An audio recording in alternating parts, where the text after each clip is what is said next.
Good morning students. हम भारत की खोज का चैप्टर 3 सिंधु घाटी सभ्यता कर रहे थे बेटा, उसे आगे कंटिन्यू रखेंगे। इसलिए यह मुमकिन है कि मौसमी परिवर्तनों ने उन इलाकों के निवासियों और उनके रहन सहन की पद्धति को प्रभावित किया हो। ठीक है बेटा, सिंधु घाटी सभ्यता के अंत के बारे में भी बताया गया है ना कि कैसे हुआ था, तो हो सकता है मौसमी परिवर्तन हुआ हो, लेकिन मौसम के परिवर्तनों का प्रभाव दूर दूर तक फैली इस नागर सभ्यता के अपेक्षाकृत छोटे से हिस्से पर पड़ा होगा। हमारे पास इस बात पर विश्वास करने के कारण तो हैं कि यह सभ्यता गंगा घाटी तक या संभवतः इससे भी दूर तक फैली थी, पर इस बात का फैसला करने के लिए हमारे पास पर्याप्त आंकड़े नहीं हैं, मीन्स सबूत नहीं है। वह बालू जिसने इनमें से कुछ प्राचीन शहरों पर छाकर उन्हें ढक लिया था, उसी ने उन्हें सुरक्षित भी रखा, जबकि दूसरे शहर और प्राचीन सभ्यता के प्रमाण धीरे धीरे नष्ट होते रहे और समय के साथ साथ खंड हो गए। ठीक है ना बेटा, जो हम प्रमाण जिसके आधार पर हमें कहना था वो तो बचे ही नहीं, ये प्रमाण अपने आप समय के साथ ही खत्म होते रहे। सिंधु घाटी सभ्यता और बाद के कालखंडों के बीच निरंतर संबंध के साथ ही सिलसिले के टूटने के या इसमें अंतराल के प्रमाण भी मिलते हैं। अंतराल मीन्स बेटा गैप। यह टूटना इस बात का भी सूचक है कि बाद में आने वाली सभ्यता भिन्न प्रकार की थी। बाद में आने वाली सभ्यता में शुरू में संभवतः कृषि की बहुतायत थी, यानी कि ज़्यादातर लोग कृषि करने वाले थे, खेती करने वाले थे। गोकी नगर और थोड़ा बहुत शहरी जीवन भी मौजूद था, यानी कि जिसके अंदर नगर और थोड़ा बहुत शहरी जीवन भी था। खेतीहर पक्ष पर जोर शायद उन नवागंतुकों ने दिया होगा। नव आगंतुकों यानी कि जो नए आए हुए लोग थे, जो आर्य थे। ठीक है, ये नव आगंतुक कौन थे? आर्य। और उत्तर पश्चिमी दिशा से भारत में एक के बाद एक कई बार में आए। ऐसा माना जाता है कि आर्यों का प्रवेश सिंधु घाटी युग के लगभग 1000 वर्ष बाद हुआ। बेटा मैंने आपको बताया था ना, सिंधु घाटी सभ्यता का विकास 5-6 हजार साल पहले की बात है। अगर हम उससे 1000 साल पहले मानेंगे ये आर्यों का आना हुआ था, यानी कि लगा लो 4-5 हजार साल पहले आर्यों का आगमन हुआ था। यह भी संभव है कि इनमें इतना बड़ा समय का अंतर ना रहा हो और सकता है कि 1000 साल ना हो, इससे भी कम समय हो। और पश्चिमोत्तर दिशा से भारत में ये कबीले और जातियां समय समय पर आती रही हों और भारत में जज्ब होती रही हों, मीन्स विलीन होती रही हों। सबसे बड़ा पहला सांस्कृतिक समन्वय और मेल जोल बाहर से आने वाले आर्यों और उन द्रविड़ जाति के लोगों के बीच हुआ, जो संभवतः सिंधु घाटी सभ्यता के प्रतिनिधि थे।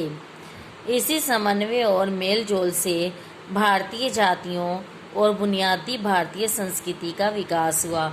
बेटा जो बाहर से जातियां आई, जो वो भारत में रहने लगी, तो उन्होंने भारत की संस्कृति को अपनाया। ठीक है, और भारतीयों ने उनकी को इस प्रकार संस्कृतियों का मेल जोल हुआ, जिनमें दोनों सभ्यताओं के तत्व साफ दिखाई पड़ते हैं। बाद के युगों में और बहुत सी जातियां आई, सब ने अपना प्रभाव डाला और फिर यहीं घुल मिलकर रह गए। प्राचीनतम अभिलेख, धर्म ग्रंथ और पुराण।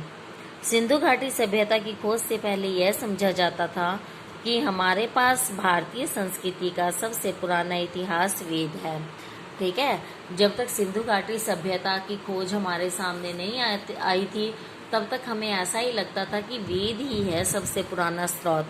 ठीक है, वैदिक युग के काल के निर्धारण के बारे में बहुत मतभेद रहा है।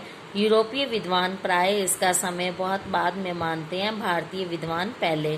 ठीक है, यूरोपीय विद्वानों का मानना है कि जो इसका समय, वैदिक युग का समय तो बहुत बाद में है, लेकिन जो भारतीय विद्वान है वो इसका बहुत पहले से मानते हैं।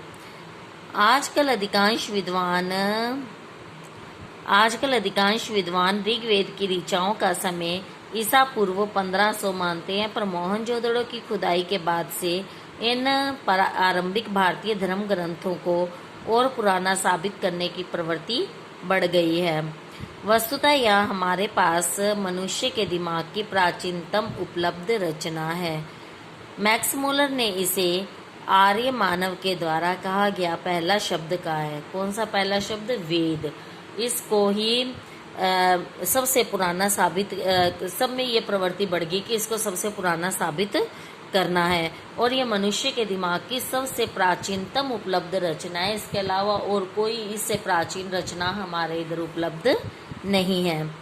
भारत की समृद्ध भूमि पर प्रवेश करने के समय आर्य अपने साथ उसी कुल के विचारों को लेकर आए थे जिससे ईरान में अवेस्ता की रचना हुई थी। भारत की धरती पर उन्होंने उन्हीं विचारों का पल्लवन किया। वेदों और अवेस्ता की भाषा में भी बहुत अद्भुत सामंजस्य है। अद्भुत साम्य मीन्स समानता है। ठीक है। ईरान का क्या था बेटा? जैसे इधर का वेद है, ईरान में अवेस्ता होता था। इन दोनों को काफ़ी हद तक समान माना गया क्योंकि आर्य लोग जो थे वो अवेस्ता से प्रभावित थे। ठीक है ना। कहा गया है कि वेद भारत के अपने महाकाव्य की संस्कृत की अपेक्षा अवेस्ता के अधिक निकट है, और ये भी माना जाता है, देखो वेद भारतीय ग्रंथ हैं तो उनकी लैंग्वेज होनी तो संस्कृत चाहिए, लेकिन वो अवेस्ता की भाषा के ज़्यादा निकट है। ठीक है ना। वेद, बहुत से हिंदू वेदों को प्रकाशित धर्म ग्रंथ मानते हैं। उनका असली महत्व इस बात का उद्घाटन करने के कारण है कि विचारों को की प्रारंभिक अवस्था में मानव मस्तिष्क ने कैसे अपने को व्यक्त किया था। वह मस्तिष्क सचमुच कितना अद्भुत था। वेदों की उत्पत्ति विद धातु से हुई है जिसका अर्थ है जानना। अतः वेदों का सीधा साधा अर्थ है अपने समय के ज्ञान का संग्रह। उसमें ना तो मूर्ति पूजा है ना देव मंदिर। वैदिक युग के आर्यों में जीवन के प्रति इतनी उमंग थी कि उन्होंने आत्मा पर बहुत कम ध्यान दिया। वे मृत्यु के बाद किसी प्रकार के अस्तित्व में बहुत अस्पष्ट ढंग से विश्वास करते थे। बेटा आर्य लोग जो थे परमात्मा वगैरह के बारे में नहीं मानते थे। वो ये मानते थे जब तक इंसान जीवित है तब तक सब कुछ है, मरने के बाद क्या उसका अस्तित्व हो जाता है, क्या उसका जीवन कुछ और होता है या नहीं, इस बात में वे लोग यकीन नहीं करते थे। ठीक है। तो आत्मा को तो बिल्कुल मानते ही नहीं थे कि आत्मा जैसी कोई चीज़ होती होगी। ठीक है। पहला वेद यानी ऋग्वेद शायद मानव जाति की पहली पुस्तक है। इसमें हमें मानव मन के सबसे आरंभिक उद्गार मिलते हैं, काव्य प्रवाह मिलता है और प्रकृति के सौंदर्य और रहस्य के प्रति हर्षोन्माद मिलता है। ठीक है ना बेटा। इसके अंदर वेदों के अंदर ये सब चीज़ें हमें मिलती है। मानव मन के सबसे पहले उद्गार की शुरू में उसके मन में क्या भाव उठे। ठीक है। इसके अंदर कविताएं मिलती हैं और इसके अंदर प्रकृति का सौंदर्य और रहस्य से रिलेटेड हर्ष और आनंद प्राप्त होता है। इसके अलावा हमें मनुष्य के उन साहसिक कारनामों का रिकॉर्ड मिलता है जो लंबे समय पहले किए गए, यानी मनुष्य ने पहले जो साहसिक कारनामे किए थे उन सब का रिकॉर्ड हमें वेद में मिलता है। यहीं से भारत ने एक ऐसी तलाश आरंभ की जो बाद में कभी समाप्त नहीं हुई। ठीक है बेटा, इतना ही रखते हैं और आगे नेक्स्ट वीडियो में। Okay bye.